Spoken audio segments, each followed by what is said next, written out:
8 फेरों का 8वां वचन। स्वाति ने इसी साल शहर की कॉलेज से पढ़ाई पूरी की है और अब उसके लिए जगह जगह से रिश्ते आने लगे हैं।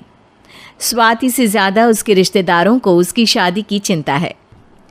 इसीलिए जो भी स्वाति के घर आता वो किसी नए लड़की की खबर ज़रूर ले आता। अरे दीदी, ये फोटो देख के बताओ कैसा है। राहुल नाम है लड़के का, मेरी सहेली की बहन का बेटा है। अपनी स्वाति के साथ एकदम प्यारी जोड़ी लगेगी इसकी। ज़रा दिखाना, फ़ोटो तो बढ़िया लग रहा है। कोई गलत आदत वादत तो नहीं है ना इसे? और कमाता कितना है?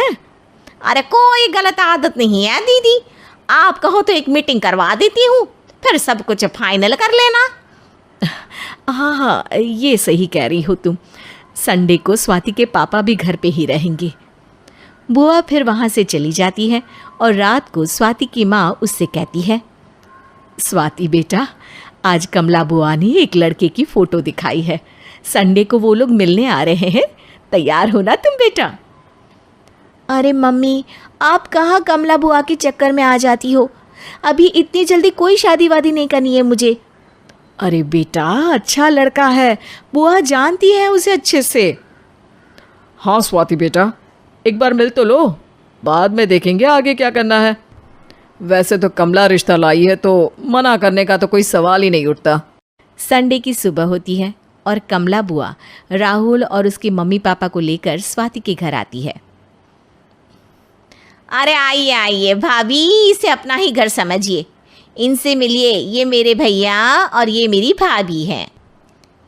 नमस्ते भाभी जी, ये है हमारा लड़का राहुल, सरकारी नौकरी की तैयारी कर रहा है ये। वैसे आपकी बेटी कहाँ है? अरे स्वाति बेटा, बाहर आ जाओ। वैसे कितनी पढ़ाई की है स्वाति ने? जी, पोस्ट ग्रेजुएट है हमारी बेटी साइंस में। ये सब तो ठीक है, पर घर संभालना जानती है या नहीं? हमें कौन सी इससे नौकरी करवानी है, नौकरी तो मेरा बेटा करेगा ही। पर मैंने इतनी पढ़ाई की है और आप चाहती हैं कि मैं घर पर ही बैठी रहूं? अरे स्वाति बेटा, ये बड़ों की बात में तुम कहाँ बोल पड़ी? हम सब देख लेंगे क्या करना है क्या नहीं। हम तो इसी बात में विश्वास करते हैं कि घर के लड़कियां घर में ही रहे तो ज़्यादा अच्छा रहता है।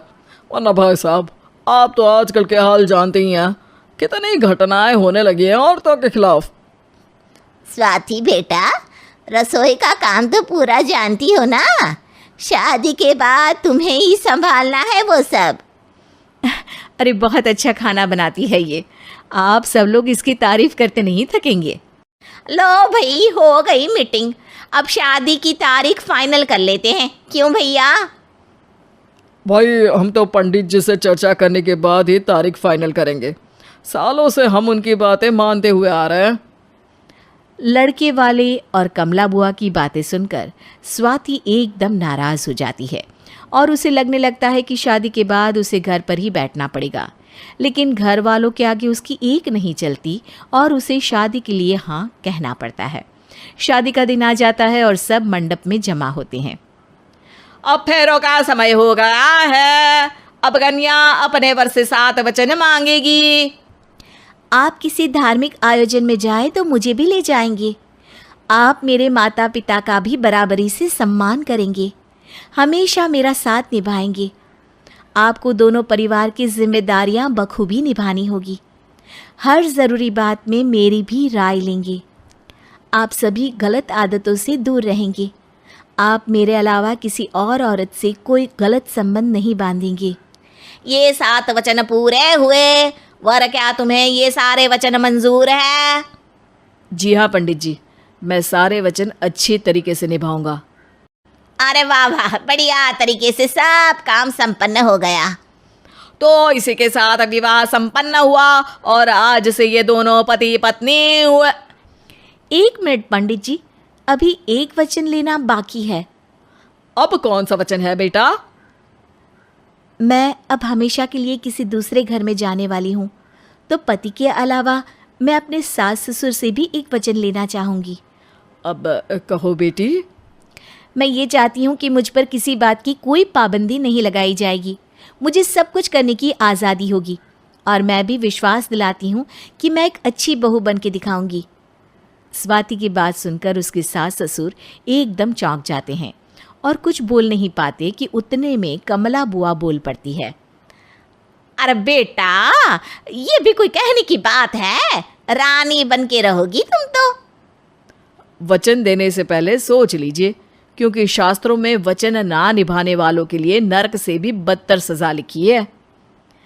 स्वाति की चालाकी से वहाँ मौजूद सब लोग प्रभावित हो जाते हैं और लोगों में बदनामी ना हो जाए, इस कारण स्वाति के सास ससुर को उसे वचन देना पड़ता है।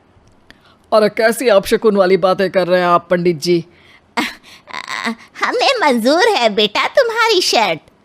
स्वाति अपनी समझदारी से अपनी बात अपने ससुराल वालों से मनवा लेती है और खुशी खुशी राहुल से शादी कर लेती है। अब से हर शादी में मैं खुद 8 वचन दिलवाऊंगा। ओम मंगलम मंगलम मंगलम।